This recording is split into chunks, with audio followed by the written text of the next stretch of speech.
Muito boa tarde a todos. Estamos aqui dando abertura à nossa última etapa dessa nossa mesa de debates sobre o nosso projeto, nova lei de licitações e os indicadores de integridade. Nessa nossa mesa de encerramento, nessa tarde do dia 14h30 pontualmente, seguindo os nossos padrões, nós temos uma mesa internacional. Eu vou fazer aqui as apresentações e seguiremos com a tradução simultânea. Então, para que o pessoal que está assistindo pelo YouTube vai acompanhar pela nossa TV Mackenzie, canal Cartão de Visitas, News R7 do Grupo Record e Jovem Pan. Agradecendo aos jornalistas Zacarias, Milton e Guto do apoio do evento e da transmissão do nosso evento. Para que todos tenham conhecimento, o nosso evento possui a transmissão online, auditório nosso seguro, com a perspectiva de 3 a 4 mil ouvintes simultâneos pela internet. Então, nesse momento dessa parte solene, final aqui do nosso evento, eu quero fazer a composição da mesa e quero chamar na nossa presidência de honra da nossa mesa dessa tarde, o nosso professor Felipe Chiarello, nosso pró-reitor de pesquisa, de pós-graduação. E para nós, se nós estamos aqui hoje, a referência do professor Chiarello é o nosso norte para que nós possamos sempre continuar fazendo a pesquisa e estudando. Uma palavra bem simples, mas é esse o resultado do nosso mentor Felipe Chiarello. Além disso, fazendo esse agradecimento, quero deixar retratado aqui no nosso evento que o professor Felipe Chiarello é um dos nossos exemplos, porque se trata de uma das pessoas que eu conheço, que melhor conhece e melhor implementa no seu sonho, que é o sonho de todos nós, a migração de um patamar isolado, um patamar de limites territoriais nacionais, levando a nossa universidade em patamares e níveis de profundidade e conhecimento mundiais no seu processo de internacionalização. Professor Felipe Chiarello, parabéns por ser essa pessoa que nos exemplifica sempre. Nós somos os seus seguidores. Eu tenho a honra pessoal e particular de dizer muito obrigado por aceitar o convite e ser o nosso presidente de honra da mesa de fechamento da nossa primeira etapa do projeto. Por favor, queira ocupar o seu lugar de honra.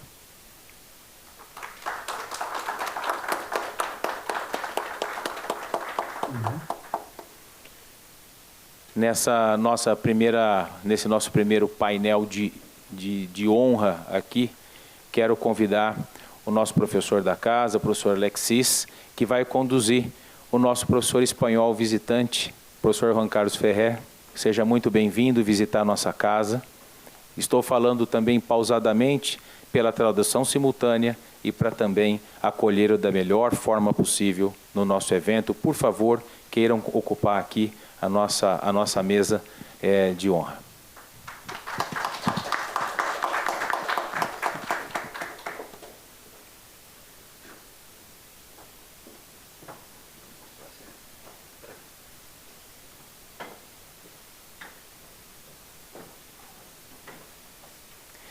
Ocupando a nossa mesa de honra virtual, já com os agradecimentos do nosso professor pesquisador Afonso Guizzo, que manda um grande abraço ao Dr. Matheus Bertoncini, nosso colega de Ministério Público, Procurador de Justiça do Estado do Paraná, pessoa diferenciada no nosso meio acadêmico, jurídico, estudioso e pelo pouco ainda que conversamos, é um exemplo de profissional a ser seguido. E quando o professor Afonso ainda deixou um abraço a ele, eu tive certeza completa de todo esse cenário. O professor Matheus, sinta-se abraçado e honrado e está conosco. A honra é nossa de recebê-lo no nosso evento. Muito obrigado.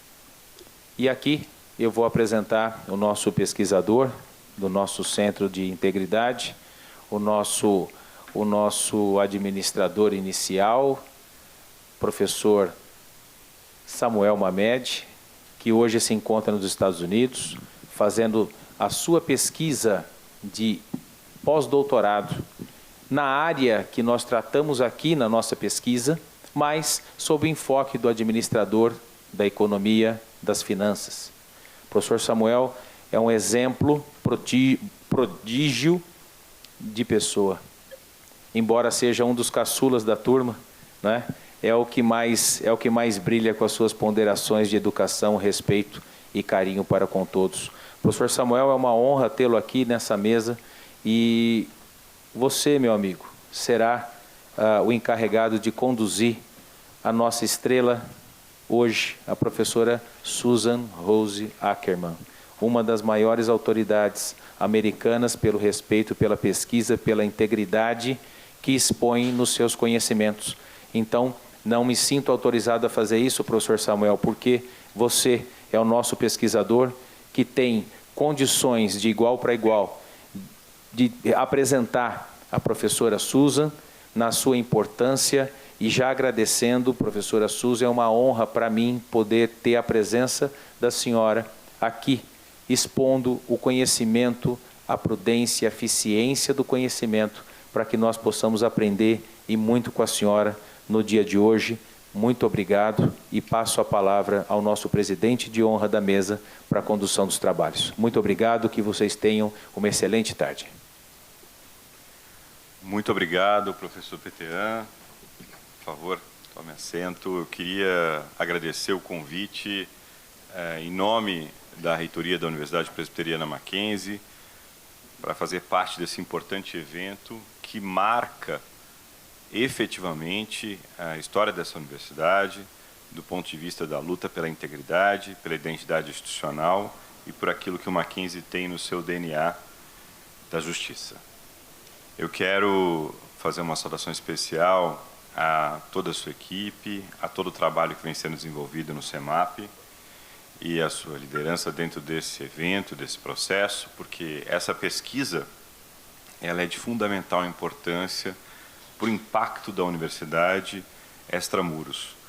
Eu dei uma entrevista ontem numa revista do ensino superior, dizendo que o Mackenzie ele é uma universidade que não tem aquela ideia de encastelamento, ele não se fecha dentro dos seus muros. Dentro do nosso DNA, nós temos a ideia efetivamente de transpor os muros que nos cercam e transformar a vida das pessoas. Eu quero, mais uma vez, parabenizar toda a organização do evento e dizer que para nós é uma honra poder ter abrigado esse evento, essa pesquisa dentro de nossa casa.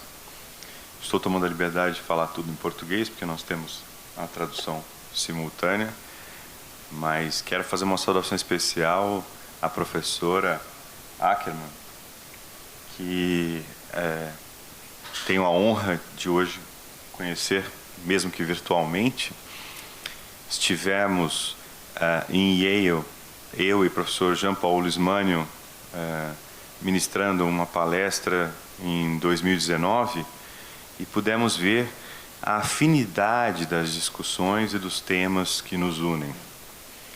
Então, para nós, essa aproximação, ela é a continuidade de um trabalho que vem sendo desenvolvido até por uma internacionalização, como disse o professor Petean, da Universidade Presbiteriana Mackenzie. Eu quero agradecer ao professor Samuel também por todo essa aproximação e esse trabalho que é fruto também da sua pesquisa, que é parte do nosso fundo interno de financiamento à pesquisa. O Mackenzie é uma das instituições no Brasil que financia sua pesquisa aplicada internamente também. Nós temos um fundo, Mac Pesquisa, que viabiliza essa internacionalização também, além das bolsas, a possibilidade do pós-doutorado no exterior. Então, a ideia nossa, efetivamente, é ampliar, exatamente isso que eu falava ontem na entrevista. O Mackenzie, no ano passado, teve em circulação em projetos de pesquisa um recorde de 83 milhões de reais em projetos de pesquisa aplicada. Certamente, um dos maiores orçamentos em pesquisa aplicada das universidades brasileiras. E esse exemplo nós tivemos também em Yale, uma instituição que denota a sua importância no cenário mundial e na esfera do direito nos Estados Unidos ocupa a liderança entre as faculdades de direito. Então, para nós, a discussão ela é muito proveitosa e muito rica. Eu quero saudar os professores aqui, já mencionados pelo protocolo. É uma alegria, uma honra tê-los ao meu lado e saudá-los também porque essa mesa caracteriza a internacionalização e a aproximação, né, entre Estados Unidos, Espanha e Brasil. Nós temos que aproximar essas fronteiras, né? Como diz o Pedro Buck, exchange hemispheres, né? Trocar hemisférios e aproximar dentro dessa perspectiva. Eu quero fazer uma saudação não menos especial a todas e todos aqui presentes, aos professores, colaboradores, aos discentes do Stricto Sensu, que sempre nos auxiliam, nos apoiam em todos os eventos, em todas as jornadas. Quero saudar 2 professores aqui, representando também os docentes que trabalham conosco nessa pesquisa, nas pessoas da professora Júlia e do professor Cadu, que são amigos queridos que eu respeito muito nessa área da pesquisa acadêmica, e na pessoa deles, então, saudar todas as pesquisadoras e pesquisadores aqui presentes.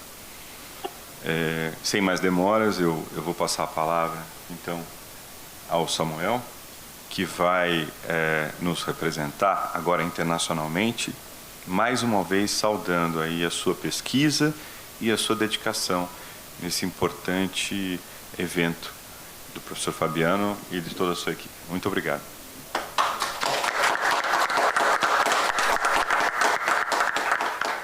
Obrigado, professor Dr. Felipe, pelas considerações. Eu vou começar inicialmente falando aqui em português, aqui só para o agradecimento especial ao professor Fabiano Petean. Professor Fabiano Petean é uma realidade de que a pesquisa em profundidade e qualidade pode ser desenvolvida, porque o projeto que ele desenvolveu aí durante todo aí mais de um ano tem frutos de uma forma muito extraordinária. Então eu agradeço muito ao professor Fabiano, que consegue conjugar muito bem a experiência da promotoria com a experiência acadêmica. Então essa equação, esse modelo de equação, ele é muito forte, porque ele consegue criar alguns deliveries muito forte com essa conjugação. Então eu sou um felizardo em poder tê-lo como colega de trabalho, nosso coordenador acadêmico do nosso centro de pesquisa. Muito obrigado por fazer parte deste projeto. Quero também aqui agradecer as palavras profundas do professor Felipe Carello, nosso pró-reitor, e como eu disse para ele, coincidentemente, no saguão do aeroporto na área próxima área de embarque do aeroporto de Guarulhos, quando eu estava vindo para os Estados Unidos. Basta dizer que, depois de Deus, o professor Felipe Carello é um dos responsáveis por eu estar aqui. Então eu tributo a Deus a minha alegria de ter o professor Felipe Carello como um exemplo pessoal para a minha caminhada acadêmica. Quero agradecer todos os demais professores e pesquisadores aqui, presentes aqui, os outros professores dos outros centros de pesquisa, e como o professor Carello também fez, cumprimentar todo esse auditório aí no Brasil, na universidade, na pessoa do nosso querido professor Cadu, um amigo, um pesquisador, o meu singelo e profundo abraço na sua pessoa para com todos aí. Dito essas palavras, deixa eu fazer aqui um pequeno swift, né? I'm very glad to stay here in USA, especially to research. Eu estou muito feliz de estar aqui nos Estados Unidos, fazendo a minha pesquisa sobre corrupção, porque é um desafio para mim falar sobre a professora Susan Rose Ackerman. Ela é uma resposta para a minha geração. A professora Susan é uma pessoa que eu tive honra de conhecer há alguns anos, e eu aprecio muitas coisas a respeito do trabalho dela, os livros, os artigos que ela escreve, e eu agradeço todos os dias pela chance de receber tanto conhecimento da professora Rose Ackerman. Ela é professora emérita de Direito e Ciência Política Henry R. Luce e professora de Direito na Universidade de Yale. Em 2021, a Yale University Press publicou Democracy and Executive Power, Policymaking Accountability in the US, UK, Germany and France. Uma combinação e síntese de seu trabalho anterior em formulação de políticas e direito público comparado. Ela é autora de Corrupção e Governo, Causas, Consequências e Reforma, a primeira edição lançada aqui no Brasil em 2020. Ela é autora também de Due Process of Lawmaking, the United States, South Africa, Germany and the European Union, com Stephanie Egidi e James Folks. Também escreveu From Elections to Democracy, Building Accountable Government in Hungary and Poland, de 2005. Controlling Environmental Policy, The Limits of Public Law in Germany and the United States, de 1995. Rethinking the Progressive Agenda, The Reform of the American Regulatory State, de 1992, e Corruption, A Study in Political Economy, de 1978. Seu livro editado, Comparative Administrative Law, segunda edição, com Peter Lindstedt e Blake Emerson, foi publicado em 2017. Ela é PhD em Economia pela Universidade de Yale e participou de programas de bolsas em Berlim, no Centro de Estudos Avançados de Ciências Comportamentais em Palo Alto, no Collegium Budapest, no Stellenbosch Institute for Advanced Studies na África do Sul, na Queen Mary University de Londres, na Fundação Guggenheim e Comissão Fulbright. Ela possui diplomas honorários da Universidade de Maastricht, na Holanda, da Universidade Peruana de Ciências Aplicadas, em Lima, Peru. Ela publicou amplamente nas áreas de Direito, Economia, Políticas Públicas e editou 9 livros sobre aspectos de corrupção e direito administrativo. Ela foi também membro do painel de alto nível sobre responsabilidade, transparência e integridade financeiras internacionais para alcançar a Agenda de 2030, o painel FACT, cujo relatório foi publicado em 2021. Seus interesses de pesquisa incluem direito e política regulatória comparativa, economia política da corrupção, políticas públicas e direito administrativo, direito e economia. Então, se queremos falar sobre a professora Susan, para ser honesta, eu não tenho palavras suficientes, porque como eu comecei, ela é a resposta para a minha geração. Eu me lembro de algo específico que aconteceu há alguns dias. A minha filha, Isabela, ela está aqui comigo nos Estados Unidos, e ela me disse uma coisa: papai, por que você carrega com esse livro Corrupção, Causa e Consequência, onde você vai, consequências e reformas, por que você faz isso? Filha, porque isso é a resposta para tudo que eu desenvolvi na minha pesquisa. E provavelmente não sei nada sobre o seu futuro e os cursos que você um dia vai fazer, mas você precisa ler esse livro. Corrupção, Causas e Consequências. E é sobre isso que eu estou falando. A minha geração foi abençoada por receber os conhecimentos da professora Susan e aprender qual o caminho certo para estudarmos. E agora eu vou fazer o meu trabalho, tentar ensinar a minha filha Isabela sobre corrupção, causas e consequências. Professora Susan, muito obrigada. Obrigada por aceitar nosso convite para participar. Eu sei que você tem muitos compromissos, mas você está aqui conosco, então muito obrigado e sinta-se à vontade agora para falar sobre os seus pensamentos sobre corrupção, especialmente sobre tudo que aconteceu na Covid-19, especialmente aquilo que aconteceu nesse mundo, que foi tudo isso tem muitas implicações em corrupção. Então, muito obrigado. Muito obrigada, pessoal. Eu não sei se consigo sobreviver a essa introdução tão empolgante, mas eu queria te agradecer muito por isso. Tudo que nós já conhecemos sobre o Brasil é um país interessante demais em termos de tudo, inclusive como é que funciona esse governo, se comparado aos Estados Unidos, as coisas são diferentíssimas. Vamos falar muito sobre isso, mas eu digo, os estudantes que vêm do Brasil para vir para cá, eles têm muito material para trabalhar, eles sempre têm muita coisa a dizer.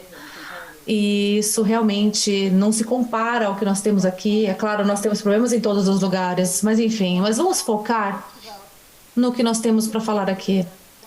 Questões mais específicas que estão acontecendo nesse relacionamento entre a corrupção e a não corrupção, e também a Covid-19, e tudo que aconteceu nesse momento.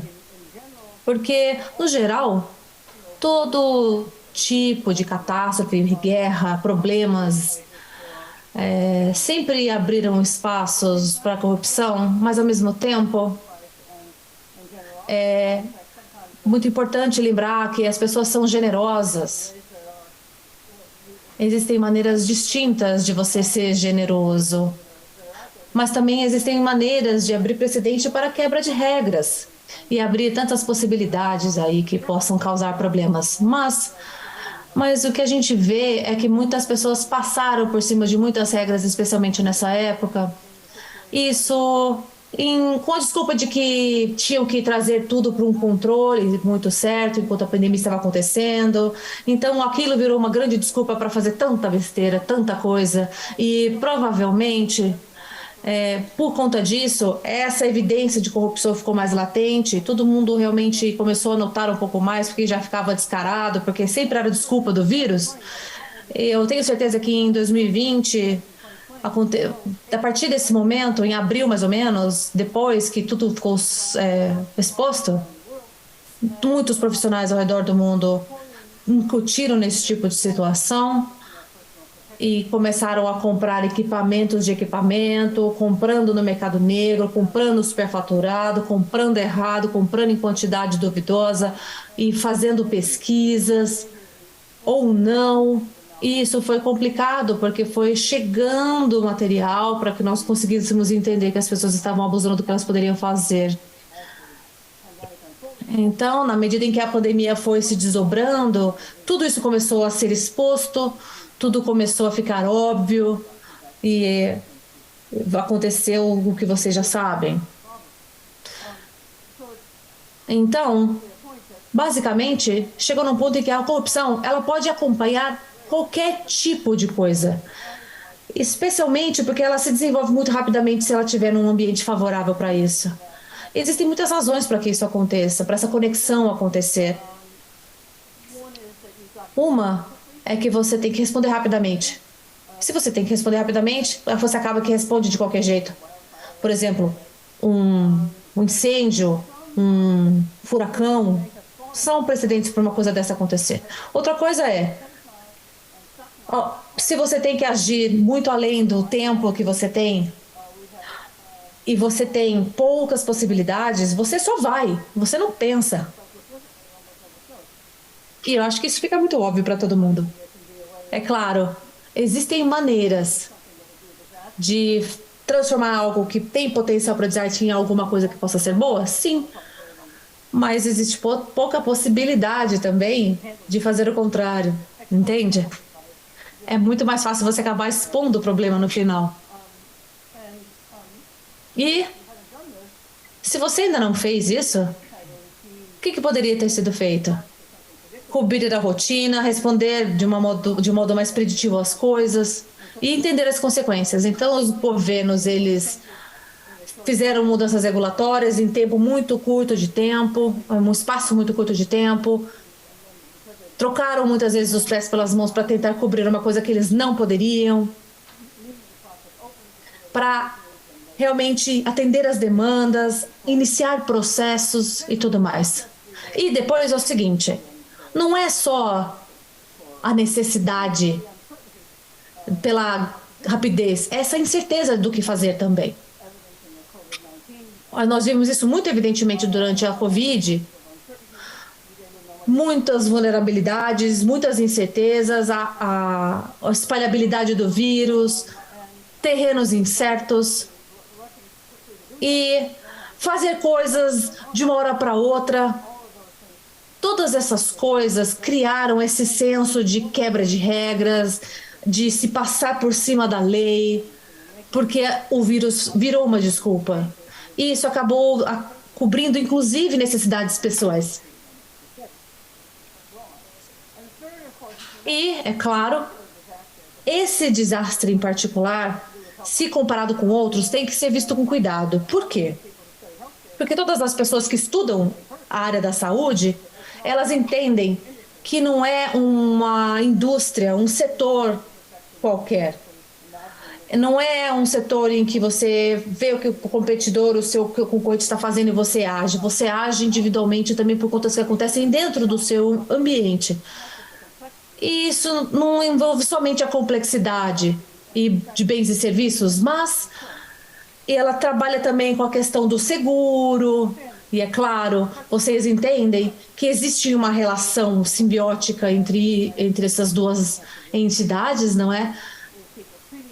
Pessoas tratando doentes que não são cobertos por seguro-saúde, o seguro-saúde tentando benefícios que ele possa ou não possa ter dentro do sistema de saúde, pessoas de baixo risco, pessoas de alto risco, quem pode, quem não pode se servir desses serviços. E no pior cenário, você acaba dando voltas em cima para conseguir o que você quer e nesse cenário, piormente ainda. Essa necessidade de velocidade que a Covid impôs, ela trouxe essa questão. Então, se você junta tudo isso num grande pacote e a corrupção vem, deixa eu falar um pouco mais, em mais detalhes, sobre 3 aspectos do que pode acontecer quando esse pacote vem nessa situação. Um tem a ver com procurement, contratos e compras. Eu acho que esse é um ponto nevrálgico quando nós temos um problema. Eu acho que tem muita competição, todo mundo quer vender e tem muito vai e volta de negociação e existe muita mobilização de dinheiro público e, nesse caso, tudo isso para cobrir a necessidade por recursos e nem sempre as coisas são de modo transparente. Eu acho que isso é uma questão importante com relação a compras. E depois nós temos exemplos aí. Exemplos que vocês já devem ter visto, inclusive, nos Estados Unidos. Contratos de centenas de milhões de dólares, feitos por pessoas que jamais tiveram experiência em compras desse tipo, porque elas fizeram porque precisavam que alguém fizesse. E eram coisas para o governo, mas não foram compradas da maneira como o governo compra, e quando você vê. E aí houve falha no processo, falha de aprovações. Nós temos exemplos diversos aí. Se você jogar no Google, você vai achar bastante coisa. Né? Temos na Polônia, também um caso grande. Um fornecedor que conseguiu 500 milhões de dólares numa fraude assim. Na Colômbia também, que já está ecoando, inclusive. Até, inclusive, situações da Ucrânia também já tem isso relacionado à guerra. Então, pode ser qualquer tipo de situação em que necessite compras de emergência, sabe? Nós pagamos caro, e embora você saiba que exista uma razão por trás do governo realmente comprar uma coisa de emergência, que isso acontece de verdade, é normal, a tendência é as pessoas se aproveitarem desse momento para fazer as compras e fazerem o que elas querem fazer. Em segundo lugar, tem situações de pessoas que, por exemplo, têm conexões com pessoas que vendem e existe a questão do favorecimento. Compras que parecem ter descontos, mas na verdade tem acréscimos. Também situações em que você precisa competir por preço. Depois que nós descobrimos a fraude, é muito difícil responsabilizar as pessoas, porque sempre. E você vê que as pessoas, elas colocam ali que estão agindo conforme o correto, e elas têm essa isenção do correto por conta das leis que abrem precedentes para que você não cumpra a lei de fato. Leis que descobrem leis. Nesse tipo de situação, situações de emergências, de desastres, que necessita compras de emergência, isso deve ser uma coisa muito importante para ser vista. Outra coisa é sistemas de contrato aberto, por exemplo, parcialmente eles tendem a contar com grupos da sociedade para que haja pelo menos uma monitoração a respeito disso, para que exista uma justificativa para contratos que são assinados em exceção. Algumas das coisas mais difíceis é tirar esse peso e colocar em cima da sociedade. Normalmente, a sociedade sempre é muito generosa, porque elas querem a solução, porque eles são organizados, nós temos acesso a muita coisa. Mas, ao mesmo tempo, você vê que existe um movimento global que fazem processos de compras que são mais abertos e mais transparentes, num sistema muito melhor e mais fácil de você acompanhar. Uma parte dessa história é a seguinte: a sociedade diz, bem, ok, nós esperamos que nós estejamos fazendo a coisa certa, que a compra que está fazendo é certa, mas o que isso diz do nosso futuro, a respeito do que nós podemos fazer para combater esse tipo de coisa? Porque isso pode abrir precedente para uma nova situação, entende, no futuro. Então, nós precisamos ter um sistema de contratos que seja mais acessível, sistema de compras que seja mais transparente, para que seja acessado pelo grupo exterior ao contrato. Algumas das pessoas já sugeriram e insistiram nisso, inclusive, fazer um pré-registro de fornecedores. E você compre só de fornecedores que estão dentro do menu aprovado, e você pode vetar ou aprovar pessoas com base na sua honestidade, na sua documentação e todos os serviços oferecidos. E claro, isso é limitado se você quiser comprar uma coisa extremamente nova, que é a sua primeira compra. Mas a maioria das vezes, quando você faz compras, você compra e recompra. Você tem que manter os seus melhores fornecedores e mais honestos com você. E você torna isso tudo muito mais possível comprando de um fornecedor, e se de repente não der certo, você mudar para um outro que te traga mais segurança. Porque nós queremos os honestos aqui. E eu acho esses sistemas que trabalham nessa vigilância traz uma possibilidade para nós limitarmos algumas das ações. E especialmente, não digo que é só no Brasil, tá? Mas muitos dos países existe somente um ou outro fornecedor local. E se isso for verdade, você tem um poder de barganha para lidar com essas pessoas, porque são poucas pessoas para lidar.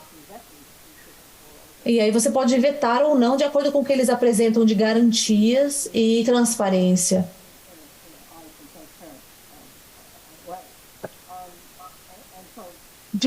Então você pode fazer isso de uma forma mais transparente.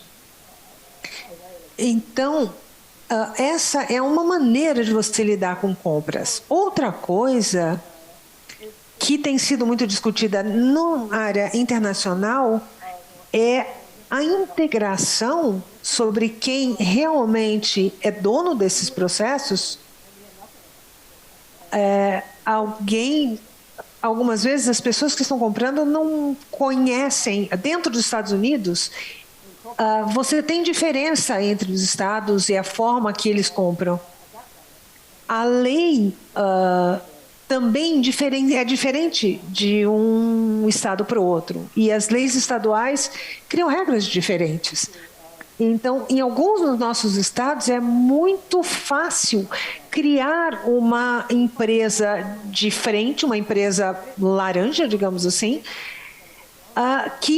com a qual você vai negociar. E as investigações a respeito de corrupção, às vezes, são mais fracas porque o público não tem acesso a todo esse processo de investigação. Então, é importante você saber quem é responsável por alguma coisa, senão fica muito fácil para as pessoas criarem empresas que podem ter toda uma outra corporação por trás.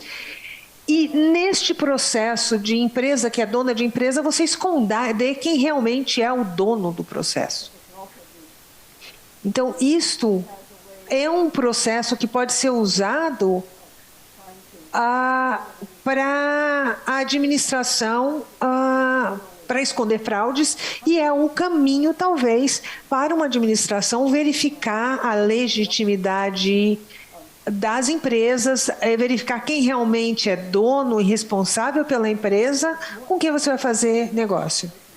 Um problema é que a corporação pode cometer fraude, e parte dessa fraude é esconder quem é o responsável, e aí esse processo fica muito complicado.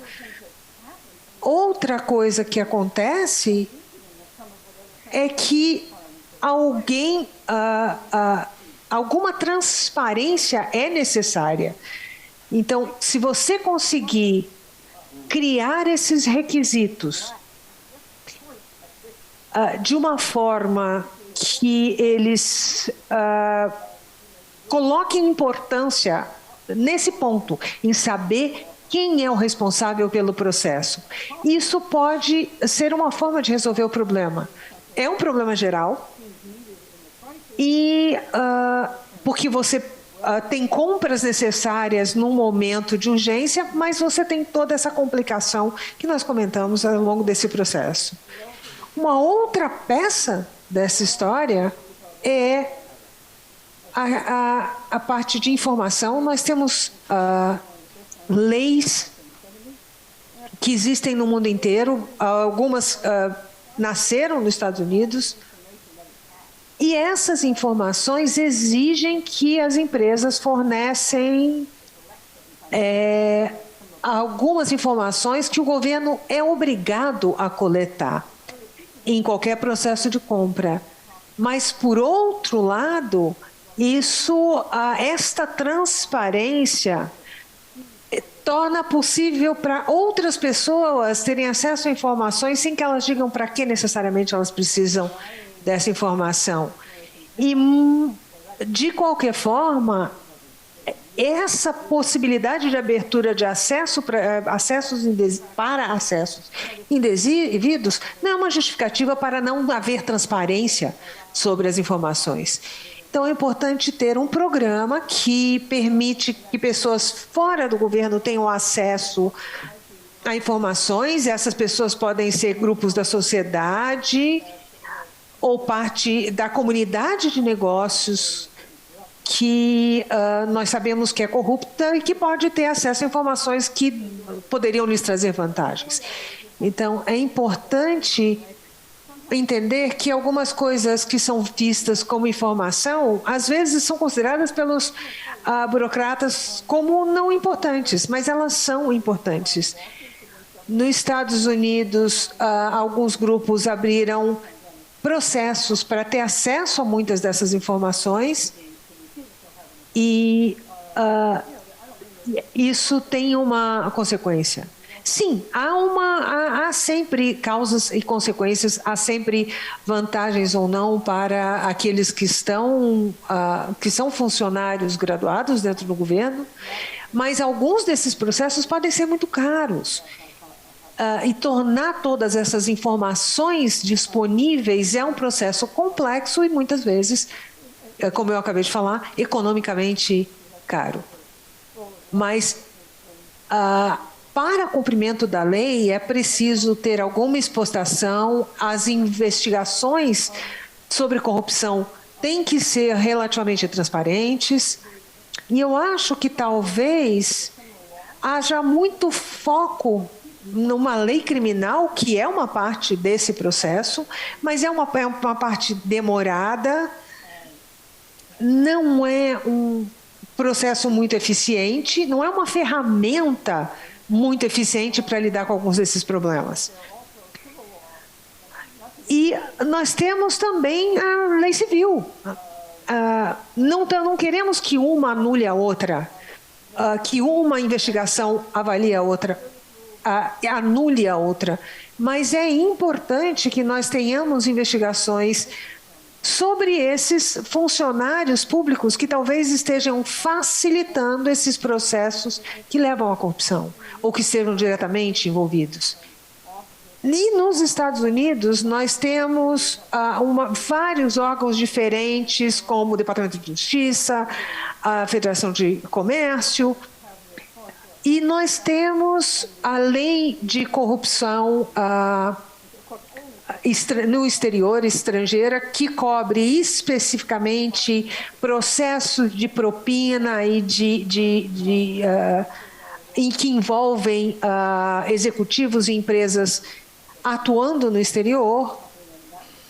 E nós tivemos, inclusive, uma investigação muito grande com a empresa brasileira Odebrecht, numa colaboração com autoridades suíças, autoridades dos Estados Unidos, durante todo o processo e no acordo. E o mais importante em tudo isso é que nós temos exigências de registros na lei americana, na lei civil, que permite esses processos nesses dois níveis. Eu não quero necessariamente dar mais importância para um lado, mas quando a gente pensa em cumprimento da lei e em como cobrar esse cumprimento da lei por empresas, é importante ter essa responsabilidade criminal também para corporações, para empresas, porque na área de negócios é uma coisa complexa de você buscar. Esse cumprimento da lei, essa punição é difícil. Há muitos programas que oferecem proteção para denúncias, que dizem que, por exemplo, você é um funcionário público e você faz uma denúncia, você tem uma proteção e você não pode ser demitido, por exemplo. Se você é um funcionário privado, se você é uma pessoa individual e você trabalha numa empresa sobre a qual você quer fazer uma denúncia, se você verifica um comportamento que você acha que pode ser caracterizado como uma corrupção, eles podem fazer essa denúncia, registrar essa queixa junto ao governo federal ou autoridade do governo federal, e eles podem fazer esse processo individualmente, mas eles têm que dar ao governo esse direito, porque o governo vai dizer, ok, você vai estar dando informação, nós vamos abrir o caso, e se a gente ganhar, há uma proporção muito grande desses danos que vão ser pagos a quem fez a denúncia. Então, mas é preciso ter muita paciência, esses processos demoram anos, mas esse retorno, digamos assim, essa compensação financeira é muito interessante, é muito importante para essas pessoas que estão fazendo a denúncia, e podem ser uma forma de dar uma proteção para essas pessoas dentro de um sistema legal que pode ser eficiente, mas é muito demorado. Então, esse tipo de proteção tem que ser incorporado de alguma forma nesse processo. E, de qualquer forma, cada problema é diferente do outro, os problemas são diferentes de um país para o outro, não podemos depender unicamente do compromisso do governo, do serviço público para com a sociedade, e confiar que, com base nesse compromisso, eles vão ser honestos, digamos assim. Mas, mais uma vez, até uma certa forma, há uma exposição sobre isso, quando você abre esse precedente, digamos assim, quando você tem uma denúncia, isso gera algum medo dentre aqueles que cometem a corrupção, dentre os corruptos, de que isso possa vir a acontecer com eles no futuro. Mas há outros problemas relacionados, por exemplo, quando os recursos são limitados, quando você tem um recurso que tem que ser alocado para algumas funções. Por exemplo, no começo da Covid, os fundos de emergência não eram suficientes para tudo que era necessário. É claro, naquele momento nós tínhamos falta de todos os produtos essenciais. E nós temos que lidar com isso. Então, e isso obviamente afeta os preços por causa de oferta e demanda, e a situação, nesse caso do governo oferecer certos benefícios com relação a todo esse processo, como é que o governo vai lidar com essa escassez de recursos e as necessidades que precisa atender? Então, você tem que ter um processo, e um processo que vai estar aberto à corrupção, porque você tem preço, o preço está aberto, né? Porque é um momento de emergência e você tem que negociar ali naquela demanda e oferta. Então, você tem que ter algum tipo de processo nesse sentido. Então, uma proposta sobre a qual nós estamos pensando para isso é quando nós vamos aceitar regras ou para como lidar com esses momentos de escassez. Vamos permitir que todos tenham um direito a proporções, a fatias iguais, digamos assim, ou vamos alocar quantidades específicas para lugares. É uma coisa difícil de implementar, mas se você pensar que você tem um problema sério de corrupção e fraude, por exemplo, quando você fala em vacina ou qualquer coisa assim, pelo menos a curto prazo seria uma forma de lidar. Tem outras formas de fazer isso. Algumas que poderiam teria alguma coisa que a gente pudesse, talvez tenha alguma coisa que a gente possa fazer em termos de estoques, mas tudo isso pode ter efeitos colaterais, como distribuição excessiva em locais onde não há necessidade. Enfim, só para dar alguma série de ideias. Uma outra coisa que eu queria mencionar rapidamente é que outro aspecto relacionado a isso é que a alocação rápida de assistência do governo para pessoas ou famílias em momento de emergência, esse é um problema, mas qualquer criação, qualquer desenho nesse sentido precisa levar em consideração as questões envolvidas, tentar entender o que é o mínimo necessário para que o programa comece a funcionar, quais as informações mínimas necessárias. Então, e pensar nesses benefícios financeiros que vamos levar para esses indivíduos. Esse é o tipo de programa que você vai criar. Então, você tem que ter um critério que seja claro desde o começo e que seja simples, de forma que pode não ser a solução mais perfeita se você tivesse todo o tempo do mundo para arrumar, mas seria uma maneira de manter as coisas simples para fazer com que elas funcionem, né? E ao longo do caminho você vai fazendo ajustes nesse processo.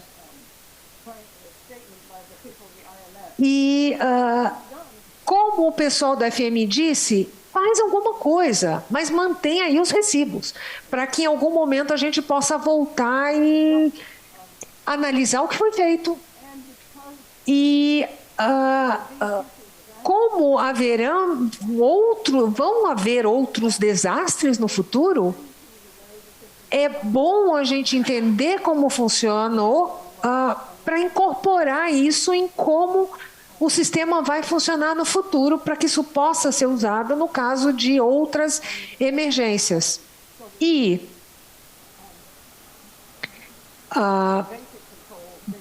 para que você tenha um controle básico sobre tudo isso que está sendo feito. Algo que seja fácil de controlar, fácil de entender para ser fácil de controlar. Senão, a gente vai ter o mesmo problema que a gente teve com compras.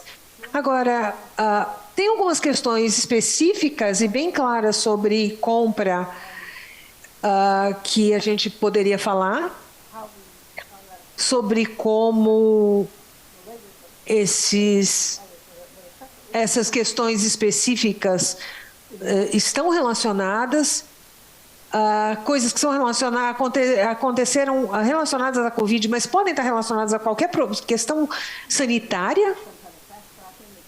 A gente poderia criar, talvez, um caminho mais rápido para aquisição, para compra, que o governo pudesse usar para obter esses produtos que possam ser usados.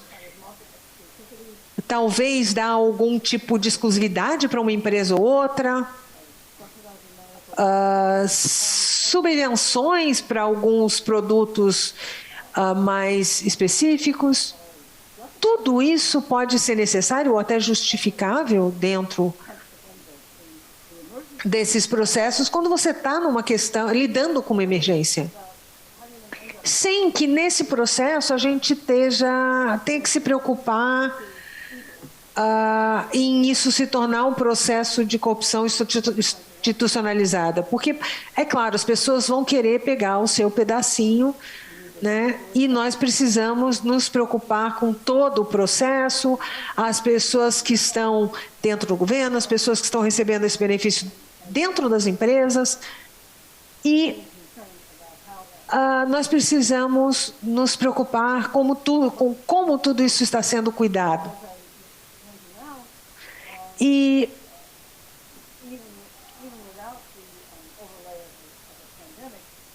assim fica. Durante a pandemia, nós vimos muitos problemas em seleções de fornecedores. E tudo isso deve ser investigado mesmo, para que nós possamos tratar todas as preocupações e possamos nos organizar inclusive respostas para que quando isso aconteça novamente, se é que aconteça, mas quando acontecer, que nós tenhamos mais respostas e mais processos e mais pessoas envolvidas da forma certa. O que a gente tem que fazer as pessoas estão se protegendo, na verdade. Por um lado, elas estão se protegendo e não estão preocupadas com a boa prática, mas também tem pessoas que não querem nem tomar vacina. Tem gente que acha que isso é liberdade, infelizmente. E tem gente que fica assustado, né? Mas o problema que eu vejo com essa obrigação é que eles não estão fazendo isso com eles mesmos, eles estão fazendo isso com outras pessoas, eles estão colocando outras pessoas em risco. Porque, você veja, são situações que você acaba colocando outras pessoas. Muita gente quer o acesso à vacina e quem tem, muitas vezes não faz bom uso. As pessoas que são elas mesmas fazendo coisas por elas não estão fazendo só coisas com elas. E o fato é que elas podem ainda transmitir o vírus mesmo que não tenham sintoma. Então, não adianta. Elas acham que não tem nada a ver com isso, mas tem tudo. As pessoas são assim. Infelizmente, tem gente que tem mais risco à tolerância. Quer dizer, tolerância ao risco. E a gente vê isso em todo lugar, em todas as esferas por aí, mas nos dois casos são pessoas que estão causando coisas a outros, né, achando que estão fazendo coisas somente para elas, e é isso que elas justificam, que elas estão tomando a decisão com base para elas, quando na verdade isso espirra em outros, independente de cobertura ou necessidade. Ao mesmo tempo, existem trocas de benefícios. Eu acho que eu espero que eu já tenha dito tudo o que eu queria dizer. E, basicamente, o ponto básico aqui é responder a coisas rapidamente, como a questão que aconteceu no cenário da Covid, ela requer possibilidades de produções de outra forma. Nós temos que ver isso como uma abertura para sair da corrupção e não entrar nela. E o reforço de tudo que deve ser feito significa que nós precisamos tomar ação com tolerância. Isso depende do governo, depende da sociedade civil e tomarmos cuidado para não espalharmos o vírus para os vulneráveis. Nós ainda tratamos da Covid, nós ainda vemos ali. E um pedaço de tudo isso é podemos dizer, olha, nós agora sabemos o que fazer, nós já estamos preparados, nós fizemos tudo para diminuir os riscos e nós estamos prontos. Bem, eu espero que eu tenha falado o que vocês esperavam que eu dissesse, tá bem? Muito obrigado, professora Susan. Você mostrou para a gente que é possível clarificar, esclarecer as questões com relação à corrupção. Então, mais uma vez, obrigada. Professora, nós temos várias perguntas, mas eu sei também que nós temos pouco tempo para poder compartilhar desse momento, dessa oportunidade com os meus colegas, mas deixa eu pedir para você uma questão, perguntar para você uma questão específica. Quando nós estamos falando sobre corrupção e sobre Covid-19 no período da pandemia, quanto da sua experiência trata do nível de informação e desinformação? Como é que esse nível de informação e desinformação contribui para a corrupção? Gente que fala que o tratamento pode ser A, outras pessoas que falam de outras coisas e acabam incutindo em corrupção, em compras governamentais. Pelo menos eu vejo que aqui nos Estados Unidos isso acontece. Tem muita informação falsa, fake news. Não, essa vacina que é boa, a outra não é. Não, você precisa comprar esse medicamento que é bom, você precisa de fazer um protocolo X, tem um médico que um medicamento que funciona. Qual é o tamanho dessa má informação? O que você acha das fake news e qual o processo com isso? Eu não sei se eu consigo responder muito bem essa sua pergunta. Eu acho que isso tem muito a ver com a nossa disponibilidade e abertura a acreditar em certas coisas. Dizem que algumas coisas é falsa, dizem que algumas coisas é verdadeiras, as pessoas simplesmente não checam. Uma questão aí é a seguinte: existem recursos de informação que são melhores e mais confiáveis do que outros. Eu acho que isso em todos os países. Eu não sei como é que funciona aí com vocês, mas eu posso dizer isso dos Estados Unidos. Nesse sentido, as pessoas estão bem suscetíveis a esse tipo de coisa, porque elas consomem passivamente a tudo. Entre o que está ali comprovado cientificamente e a informação que é colocada por aí, existe um abismo. As pessoas não acreditam na ciência. Eu acho que isso é uma questão mais sociológica, sabe? Então, eu acho que é uma coisa que vai além de mim. Eu vejo que, para mim, é chocante a quantidade de coisas nas quais as pessoas acreditam.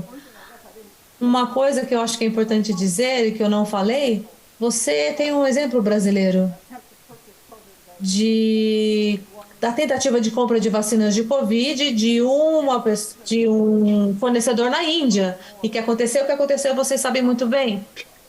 A Pfizer ia vender a maioria das vacinas para vocês e, de repente, a Pfizer não prestava mais. E o que nós vemos aqui é que isso aconteceu aqui, aconteceu nos Estados Unidos diferente, mas aí no Brasil tentaram comprar uma vacina da Índia e que deu todo esse quiprocó que vocês já sabem. A vacina foi superfaturada, inclusive. Ia acabar ficando muito mais caro, né? As pessoas que precisariam tomar vacina iam pagar muito mais por isso, né? Claro. Isso é um sinal de corrupção. Sinal não, né? Uma obviedade disso. Isso é um episódio do que você está falando aí para mim. Então, eu realmente não tenho uma boa resposta para isso. Depende da disponibilidade para acreditar que as pessoas têm. Mas eu acho que é por aí. Professora, no seu artigo de corrupção na Covid-19, tem uma coisa que a senhora escreveu que foi interessante. A incerteza é uma oportunidade para a corrupção. Qual é a lógica da sua frase? Quando nós estamos falando de guerras, catástrofes e desastres, nós estamos falando de eventos que não têm muitas oportunidades de predição. A gente não consegue prever quando vai acontecer.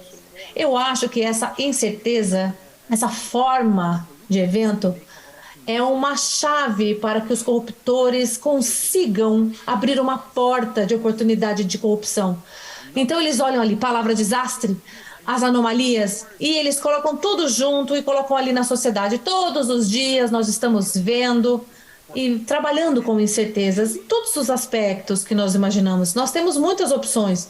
Existem maneiras diferentes do governo colocar dinheiro em compras e incutir corrupção. Infelizmente, nós temos países diferentes. Aqui no Brasil acontece muito. Olha, eu não sei. É claro, a incerteza cobre muitas coisas. Mas uma coisa é mais fácil de esconder, a corrupção. Mas ela é mais fácil, ela funciona como uma cortina e ela cobre tudo que pode acontecer. A incerteza significa que não temos certeza, então não sabemos quanto vai custar para fazer com que as coisas aconteçam. Então é assim, é pegar o lugar. Professora, mais uma vez, eu estou muito feliz de poder falar contigo. Eu só tenho mais uma pergunta. Eu acho que, na verdade, a pergunta é do professor Matheus Bertoncini. Por favor, Matheus Bertoncini, se você tiver alguma pergunta, tem uma pergunta para fazer para ela.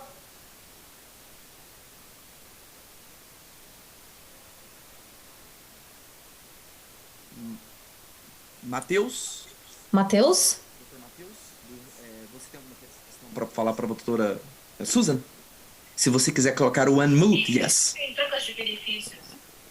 Eu acho. Boa. Só um instante. Eu tô aqui com... Isso, estamos lhe ouvindo bem, doutor. Perfeito. Eu estou só com uma dificuldade aqui. No meu Zoom, estou vendo... Aqui nós estamos lhe vendo bem, doutor. Estamos vendo e ouvindo. Ótimo.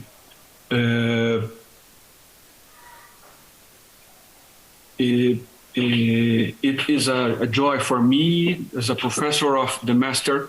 Como professor do programa de doutorado do Centro Universitário Curitiba, é muito importante para mim poder participar desse evento, ter o pessoal do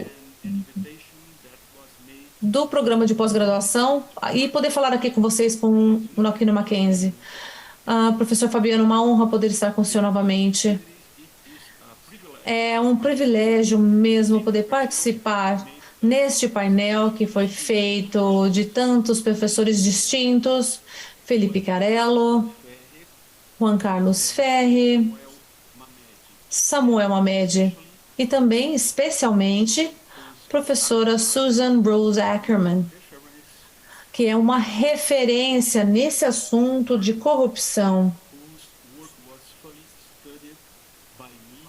Foi um documento que foi estudado em profundidade por mim no nosso programa de doutorado da Unicuritiba em Direito. Professora Rose Ackerman, a professora falou sobre em processos criminais e sugere o uso de leis administrativas e civis para tentar trazer a responsabilidade às pessoas responsáveis. No entanto, você acha que esse problema pode de fato ser resolvido? E você acha que pode acontecer no processo civil ou tem que ser criminal? De que maneira? Como? Civis e criminais ou administrativos tão complexos nos nossos países. Bem, mais uma vez, eu não consigo responder essa pergunta. Vai depender da legislação do país, mas eu acho que é um ponto muito importante que você está levantando aqui. Especialmente porque se o procedimento na esfera civil toma tanto tempo e o procedimento criminal também, né, de qualquer maneira, eu imagino que nos Estados Unidos o que a gente entende e o que acontece é que o processo civil no caso, ele tem mais probabilidade de trazer um entendimento e um fechamento para o problema mais rapidamente, sem dúvida. O que quer dizer é o seguinte, não está muito claro, mas tem mais padrões para tratar com a corrupção do que o outro. É claro que a esfera criminal, para um indivíduo, também pode levar a tempo de cadeia para essa pessoa. Ela pode acabar encarcerada, mas os efeitos são diferentes. O que eu posso dizer é que, de acordo com os aspectos de diferença, para fazer mais com que tudo isso seja conduzido de modo mais fácil, ele existe. Mas, pelo meu entendimento, eu entendo o que você está falando. Talvez existam mais coisas fundamentais que devem ser levadas em consideração.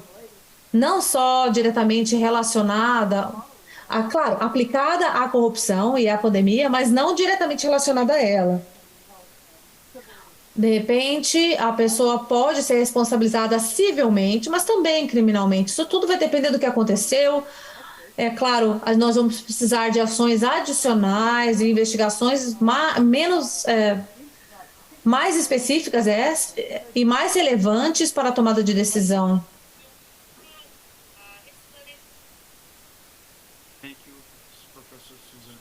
Obrigada, professora Susan.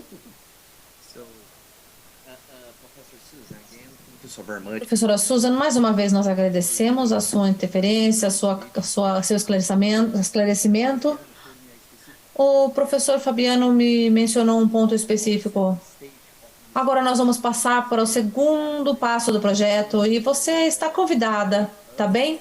Para ficar aqui conosco na segunda fase. Nós estamos desenvolvendo a segunda parte e nós convidamos você a continuar o seu diálogo conosco.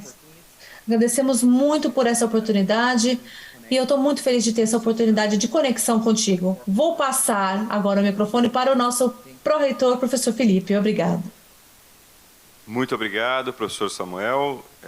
De novo, uma alegria, uma honra ouvir as palavras da professora Susan.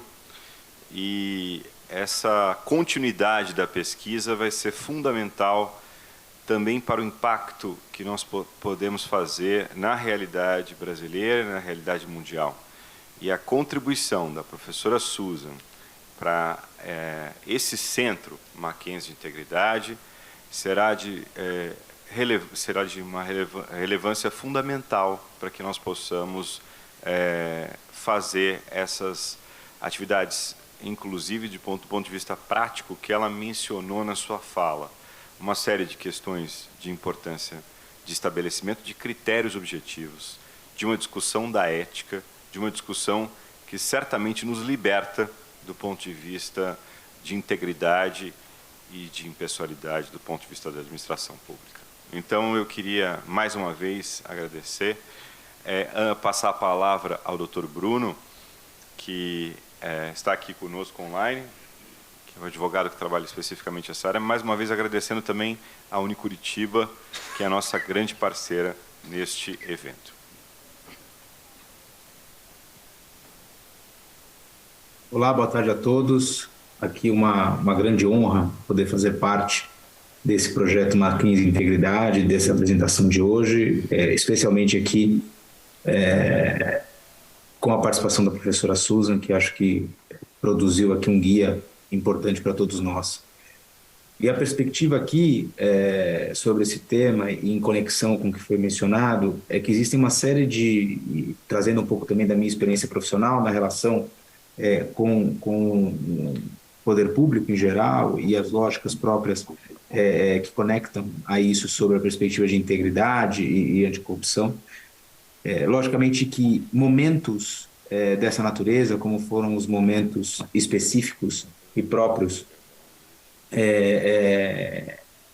da Covid, de pandemia ou de qualquer outra calamidade, geram situações e geram necessidades que são próprias ao enfrentamento público e acabam por limitar ou simplesmente encurtar fases e processos e procedimentos que geram aqui necessariamente a oportunidade para, do ponto de vista prático, se escape aí das formas mais tradicionais de transparência e controle e permitam abusos de diferentes perspectivas.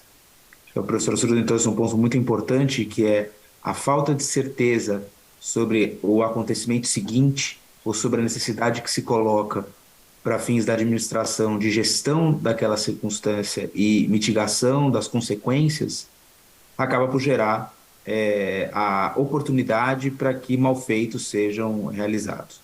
Isso é evidenciado aqui, logicamente, que na nossa legislação, não sobre a perspectiva, sem dúvida, da possibilidade do malfeito ou não, mas a perspectiva de encurtamento de processos, de encurtamento de transparência e de necessidade de dispensa de mecanismos de controle que são aqui, pelo menos como eleição da nossa legislação de compras em geral, um mecanismo de controle que se dá por meio da transparência e do acompanhamento de diferentes atos e fatos encadeados no processo, onde se pode controlar todo o procedimento em si de contratação, para que se passe a algo muito mais simples e encurtado, que se dispensa ou inexige processos competitivos e que acabam por gerar necessariamente a possibilidade de desmandos e de oportunismos sobre essa perspectiva.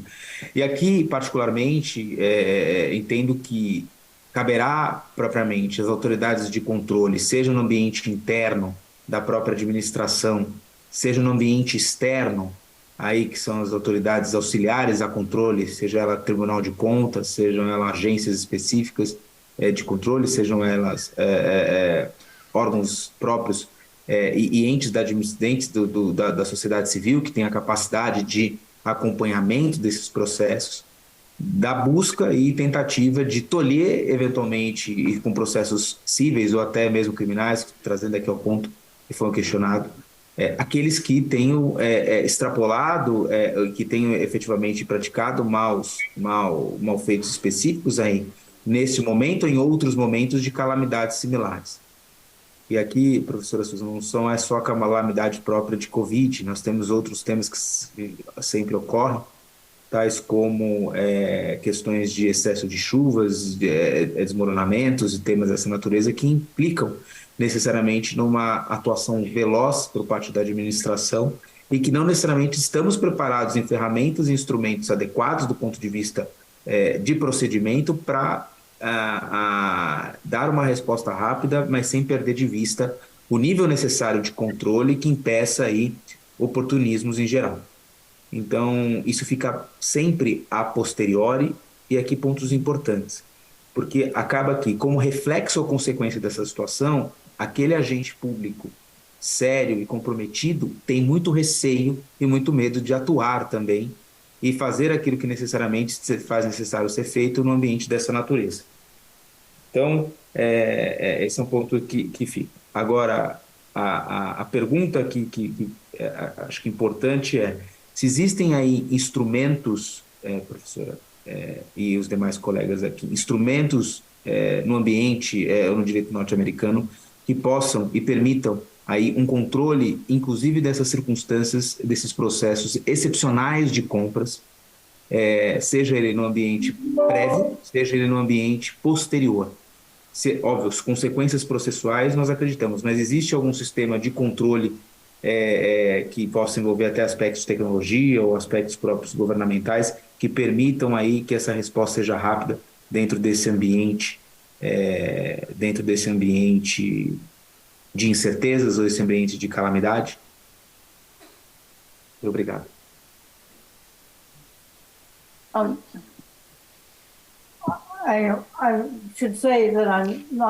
Devo dizer que eu não sou especialista em lei de licitações ou de compras, então eu talvez não possa responder adequadamente. Claro, com certeza há instrumentos ou ferramentas onde você possa pedir que um processo seja acelerado.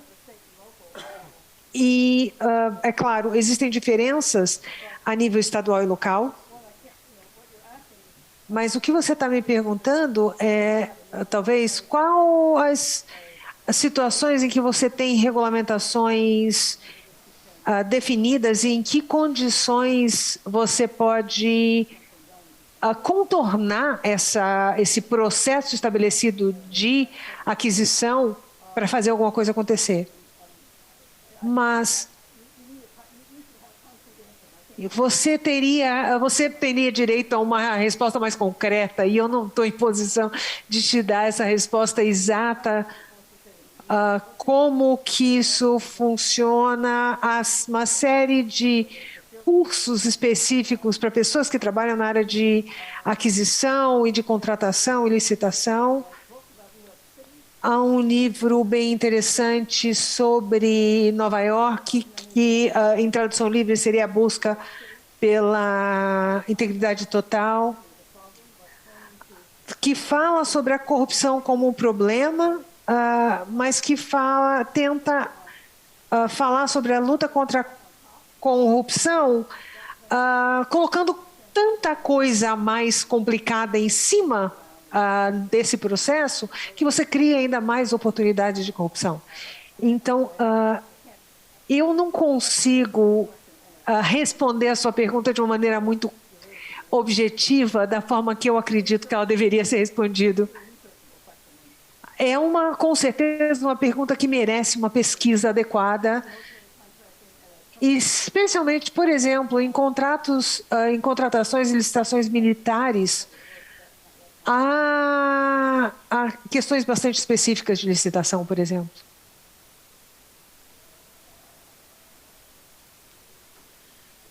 Muito obrigado.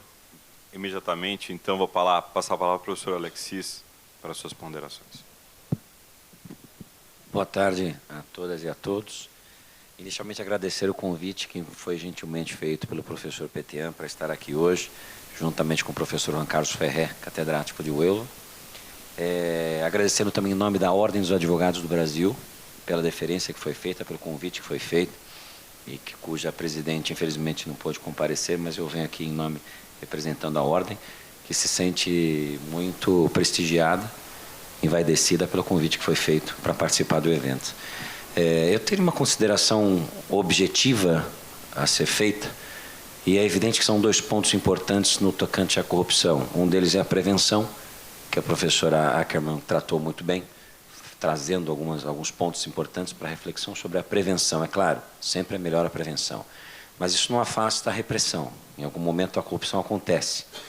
E algumas investigações, alguns investigadores têm apontado como uma sugestão ao combate à corrupção a revogação do sigilo bancário do gestor público.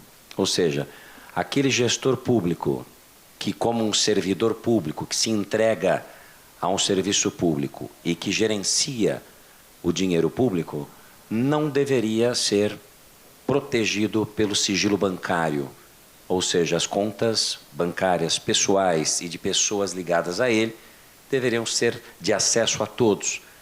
Uma palavra-chave na repressão contra a corrupção, como disse também a professora Ackerman, é a transparência. Nesse sentido, a transparência pressupõe uma total transparência, uma meia transparência, uma pouca transparência não é transparência. Então, eu gostaria de saber se a professora Ackerman já considerou isso ou considera isso como algo viável, se haveria ou não haveria um impacto? Eu quero só, me permita, professor, antes da professora Susan falar, o professor Fabiano e o nosso querido professor Chiarello, a professora Susan tem outro compromisso em minutos, então eu acredito que ela teria somente mais esta condição de responder a pergunta e, novamente, ela teria que estar de saída para outro compromisso, mas desde já, novamente, agradecendo ela agora e também contando com ela para os nossos eventos futuros. Obrigado. Thank you. Obrigada. Claro, algum nível de transparência financeira é importante. Se pessoas de fora poderiam ter acesso e acompanhar a movimentação bancária de qualquer pessoa, eu não tenho certeza, mas quando você trabalha no governo e se você é indicado para um cargo político e você tem que emitir, você tem que apresentar, digamos assim, uma declaração quando você entra aí, você deveria ter a obrigação de apresentar uma outra declaração financeira quando você deixa o governo, para que possamos acompanhar aí essa movimentação, mas eu não sei se seria possível ou se seria viável a gente abrir acesso total à movimentação bancária dessas pessoas. Mas algo que seria talvez importante ter algum tipo de recurso para ter algum tipo de acesso para verificar, por exemplo, se essa pessoa teve uma alteração ou alguém da sua família teve uma alteração na sua situação financeira que seja marcante durante esse processo. Isso funcionaria não apenas para pegar os bandidos aí no processo, mas também pensar no sistema e na estrutura que nós temos funcionando e que cria incentivos ou propicia incentivos para a corrupção. Especialmente quando você fala de mecanismos de alocação em momentos de escassez, por exemplo. Se eu fosse pensar em que dedicar minha energia, eu não ignoraria a aplicação da lei, mas eu focaria na estruturação do relacionamento entre governo e sociedade, para ver onde estão esses incentivos que oferecem benefícios a alguns em prejuízo da maioria de nós, para verificar como isso beneficia pessoas que estão fora do governo e dentro. E não apenas para que isso seja uma ferramenta quando algo está acontecendo, mas também que haja na forma como o governo age com a sociedade e em como trabalha essas sessões.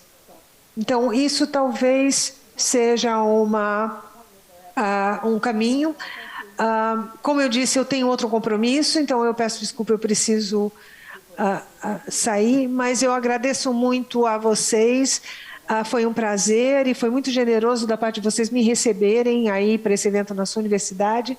Então, obrigada e até a próxima.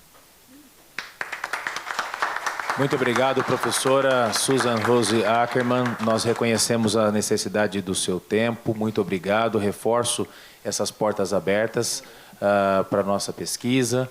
Eventualmente estaremos batendo as portas da senhora para ver se conseguimos aprender muito mais daquilo que a senhora nos ensinou no dia de hoje. Muito obrigado. E passo agora o meu questionamento final. Professora Susan, fique à vontade. Tá certo? Muito obrigado e um grande abraço de nós aqui brasileiros, professor Samuel representando aqui a nossa equipe para a senhora. E eu quero fazer aqui, então, o meu encerramento, pedindo a palavra aqui para o nosso presidente de honra, não é? Concedida, senhor presidente. Por favor. Fazer o meu encerramento aqui com o professor Matheus Bertoncini. Professor Matheus Bertoncini, eu tenho um questionamento para o senhor e aproveitar esse questionamento para o senhor, eu gostaria que o senhor... trazendo a resposta a esse questionamento, pudesse fazer as suas considerações finais e fazer os seus apontamentos sobre esse tema que nós tratamos aqui com a professora Susan Rose Ackerman, já dizendo para o senhor que estará em contato, quando precisar e puder, com o professor Samuel e com a professora Susan para as nossas pesquisas. Professor Matheus, na sua experiência, como que o senhor enxerga a necessidade de separar um diálogo competitivo na classificação de lobby lícito ou ilícito em licitações? Essa é a pergunta que acho que pairou sobre o nosso projeto e até fui repreendido pela dificuldade de resposta, mas a professora Viviane é a culpada disso, porque ela apresentou o senhor e eu vi que a capacidade, a competência e a prudência são inestimáveis. Por isso, quero aprender um pouco mais com o seu conhecimento sobre isso e quero passar a palavra para que faça o encerramento do nosso evento. Nós temos aqui mais 15 minutos, cumprindo o nosso horário, não é? Rigorosamente em dia, para que o senhor faça o encerramento dessa mesa maravilhosa que a professora Susan pôde contribuir conosco. Professor Matheus, muito obrigado e um grande abraço do seu colega aqui do Estado de São Paulo. Eu agradeço muito o convite que me foi formulado pelo Fabiano, né, para participar desse evento fantástico, né, um trabalho conjunto da faculdade, do programa de mestrado e doutorado em Direito da Universidade Mackenzie, também com a participação do nosso programa de mestrado e doutorado em Direito do Unicuritiba. Eu cumprimento aqui o professor Felipe Chiarello, que é uma liderança entre todos nós aqui na área acadêmica. Uma alegria muito grande poder participar desse evento conjunto, tendo como objeto de exposição, né, uma temática tão cara a todos nós brasileiros, que é o enfrentamento da corrupção. Tá? Eu também agradeço aqui a indicação do meu nome pela eminente professora Viviane Celos, que é a nossa coordenadora de sempre do programa de mestrado e doutorado em Direito do Centro Universitário Curitiba, uma professora maravilhosa, uma pessoa de uma grande cultura jurídica e que vem desenvolvendo um trabalho de pesquisa e um trabalho no âmbito da pós-graduação estrito sensu em nosso país, eu diria que já se tornou uma referência para todos. Então é um prazer muito grande poder participar desse evento, tendo tido o meu nome apontado pela eminente professora Viviane Celos. É um prazer também, né, ter aqui participar dessa mesa com o professor Samuel Mamed, que é pesquisador dessa temática da corrupção, que vem sendo coordenada pelo eminente professor Fabiano Petera. E também ao professor Juan Carlos Ferrer, estudioso do direito penal e que deve dar sequência aos trabalhos desse fantástico evento promovido pela Universidade Mackenzie. Pois bem, o que eu diria, Fabiano, em relação ao tema dos diálogos competitivos, é aquilo que a professora Rose Ackerman trata no seu livro sobre corrupção e governo. Eu acho que nós, brasileiros, estamos passando por um momento muito difícil relativamente à questão do enfrentamento da corrupção. Nós tivemos, a meu sentir, um retrocesso muito grande já a partir da nova lei de introdução ao direito brasileiro. Foram realizadas reformas na lei de introdução ao direito brasileiro. Eu tive a oportunidade de escrever sobre isso e publicar um livro sobre esse tema recentemente pela editora Juruá, onde eu aponto que venceu entre nós uma visão do funcionamento da administração pública focada exclusivamente na realização de negócios. A administração pública foi tratada essencialmente como um espaço, como um balcão de negócios. Tanto é assim que os fundamentos da Lei de Introdução às Normas do Direito Brasileiro são dois apenas: eficiência dos negócios e segurança jurídica. Ou seja, feito os negócios da administração pública, é preciso que o Estado garanta eficiência desses negócios e, ao mesmo tempo, a segurança desses negócios. Em outras palavras, que os contratos celebrados sejam preservados. Isso se estendeu para a lei para a lei de improbidade administrativa na reforma que foi realizada pela lei de improbidade administrativa. Por quê? Porque a mesma lógica que informou a reforma da lei de introdução às normas do direito brasileiro, a mesma lógica, eficiência e segurança e redução dos controles da administração pública, foi a lógica que imperou no âmbito da reforma da lei de improbidade administrativa. Eu não estou aqui a dizer que a lei de improbidade não merecesse uma reforma. Eu lido com esse tema há quase 30 anos e sei, todos nós sabemos, que a lei precisava ser atualizada. Inclusive, havia uma proposta nesse sentido do ministro Mauro Campbell no âmbito apresentada ao Congresso Nacional. Mas a reforma que foi realizada, ela não foi uma reforma que trouxe, que aperfeiçoou a lei de improbidade administrativa. Na verdade, a lei foi fragilizada, né? Foi fragilizada com a supressão de alguns atos de improbidade administrativa que jamais poderiam ser excluídos do alcance da lei de improbidade, como é o caso o desvio de recursos do fundo eleitoral, né? O nepotismo político e também a improbidade, o ato de improbidade administrativa no âmbito eleitoral.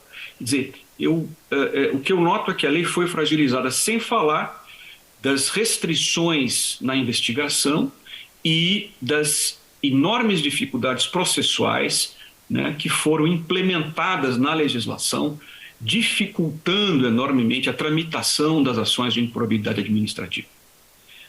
A propósito, foi o que eu perguntei à professora Rose Ackermann, né? Ela, como profissional pesquisadora do tema corrupção, mas não exatamente na área do direito, ela não soube nos apontar uma saída. Por quê? Porque a demora no processo penal, nos casos de corrupção, e nós estamos acostumados a isso no Brasil, foi transferida de forma integral para o processo civil, né, e para o processo administrativo, o que certamente dificultará e muito o enfrentamento desse problema da corrupção. Mas, voltando à questão da nova lei de licitações e contratos administrativos. A nova lei de licitações e contratos administrativos, ela tem coisas boas. Eu mesmo falaria hoje, né, imaginei tratar hoje a respeito da imposição legislativa contida no artigo 159 da nova lei de licitações, que estabelece a necessidade de um único processo administrativo para processar as infrações administrativas licitatórias e, ao mesmo tempo, os atos lesivos da lei anticorrupção que coincidam com essas infrações administrativas. Eu acho que essa foi uma boa solução do legislador, inclusive para se evitar o bis in idem, ou seja, aquilo que configura infração administrativa e que repercute de forma direta na lei anticorrupção, há que se fazer tão somente um único processo por uma só autoridade, que eu acho que foi uma medida muito positiva. Mas a nova lei de licitações e contratos administrativos, ela tem algumas figuras que são muito complexas. Se, de um lado, a lei foi positiva ao acabar com as cartas convites da velha lei de licitações e contratos administrativos e que tantos problemas produziu, especialmente no âmbito municipal, com muitas fraudes licitatórias decorrentes das cartas convite manipuladas, o que se fez com a nova lei de licitações e contratos administrativos foi pura e simplesmente se legalizar a distribuição de negócios, de grandes negócios, no âmbito da administração pública.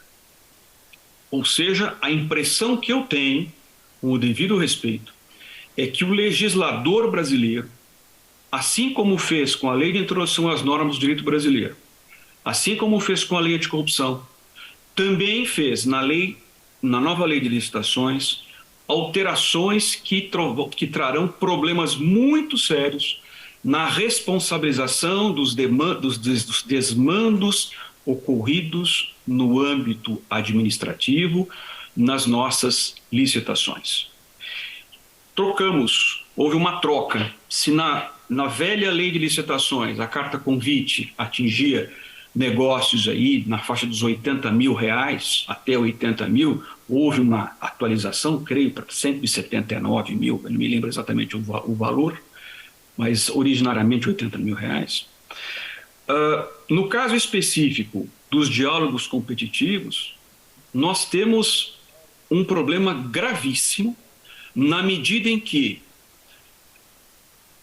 são ideias absolutamente antitéticas, um processo concorrencial com os conceitos de diálogo competitivo. Não existe diálogo competitivo. Não existe competitividade quando se faz um acordo, se faz um acerto, se faz um ajuste entre empresas para definir, né, quem executará o contrato administrativo. Então, eu acho que, infelizmente, o legislador brasileiro ele acabou criando uma modalidade licitatória que, em última análise, justificaria tudo aquilo que nós vimos acontecer na Lava Jato.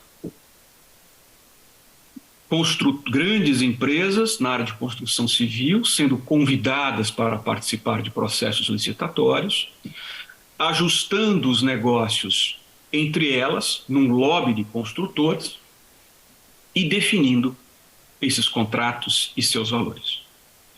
Então, o que eu diria, Fabiano, é que essa modalidade licitatória inaugurada na nova Lei de Licitações, ela nos trará muitos problemas.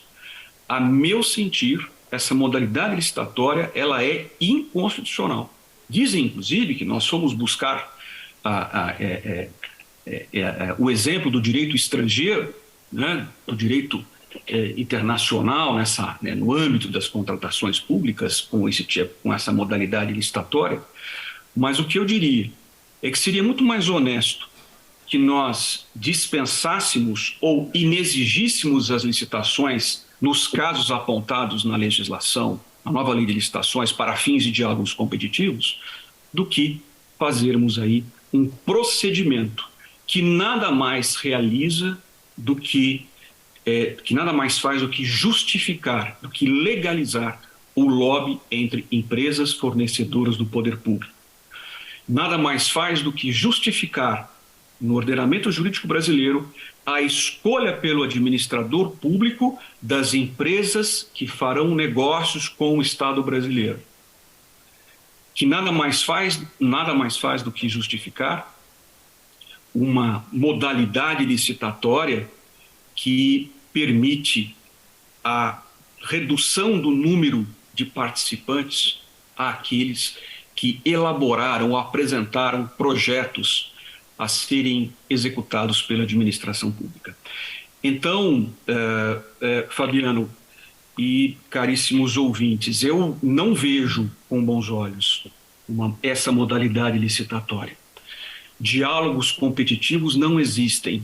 Essas duas figuras são antitéticas. Nós não temos como fazer uma licitação nesses moldes. Seria, a meu ver, eu vejo como inconstitucional essa modalidade licitatória, na medida em que ela perverte o conceito de licitação previsto na Constituição de 1988. Eu agradeço muito a oportunidade de poder participar desse evento, né? Eu fico muito feliz que esse tema seja um tema palpitante no âmbito da Universidade Mackenzie. Essa é uma temática que nós pesquisamos também no Unicuritiba, e eu espero poder participar em outros momentos dessa importantíssima pesquisa que nós precisamos desenvolver em nome da sociedade brasileira. Eu acho que nós precisamos convencer os nossos agentes políticos, especialmente no parlamento e no Poder Executivo, de que nós precisamos de procedimentos licitatórios e procedimentos de responsabilização dos agentes públicos por fraudes em licitações que sejam mais adequados e mais céleres na perspectiva de fazer valer os princípios que governam a administração pública brasileira. Muito obrigado, Fabiano, muito obrigado a todos que me ouvem nesse momento. Obrigado. Professor Matheus, passo a palavra ao nosso presidente da mesa. Muito obrigado mais uma vez, professor Matheus. Essa parceria dos nossos dois PPGDs ela é fundamental dentro dessa perspectiva de engrandecer essa discussão e esse debate tão essenciais à nossa nação. Queria, além de saudar toda essa sua erudição e todo o seu trabalho dentro disso, saudar também o programa, na sua pessoa, e da professora Viviane, que aqui está, do professor Fernando, que são pessoas muito queridas e pessoas que sempre colaboram conosco aqui dentro da Universidade Presbiteriana Mackenzie. Eu só quero fazer uma última fala no sentido de agradecer mais uma vez a oportunidade de estar aqui ao lado de vocês, especialmente agradecer o convite do professor Fabiano e toda a equipe organizadora desse evento, que eu acho que engrandece a história da Universidade Presbiteriana Mackenzie. Então, parabéns, professor Fabiano, é muito, muito inspirador ver o seu brilhantismo, a sua vontade de fazer efetivamente a diferença dentro do CEMAP e dentro desse importante programa que nós temos de integridade. Muito obrigado e parabéns mais uma vez.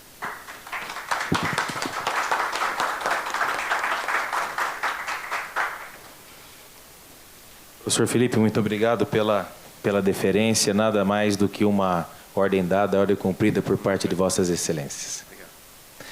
Nesse momento eu dissolvo a mesa e comunico a todos os presentes que o professor Felipe Chiarello foi convocado para uma reunião de emergência e urgência. E as emergências do professor Felipe é um pouquinho pior que um pronto-socorro de pronto atendimento de fratura exposta. Então a gente sabe muito bem, professor Felipe, do seu sacrifício por estar aqui, dedicando ao nosso projeto. Fique à vontade, por favor, não perca a convocação. Muito obrigado. Eu sou sensível aos seus problemas. Tá certo, professor Felipe? Obrigado, professor Juan Carlos Ferrer, é um grande prazer ter o senhor aqui na nossa universidade, visitando por meio do professor Alexis. Sinta-se em casa, o professor Alexis já fez as honrarias todas com Vossa Excelência. O nosso programa de pós-graduação, com o nosso chefe aqui, está de portas abertas, eu tenho certeza disso. O professor Alexis é um exponente aí da nossa universidade, dentro do programa de pós-graduação. Sinta-se em casa. O que precisar, estamos à disposição. Professor Alexis, transmita as homenagens e a deferência da OAB deferida ao nosso convite, ao nosso evento, e que muitos eventos poderemos fazer em conjunto e desenvolver toda a pesquisa nessa área. Muito obrigado.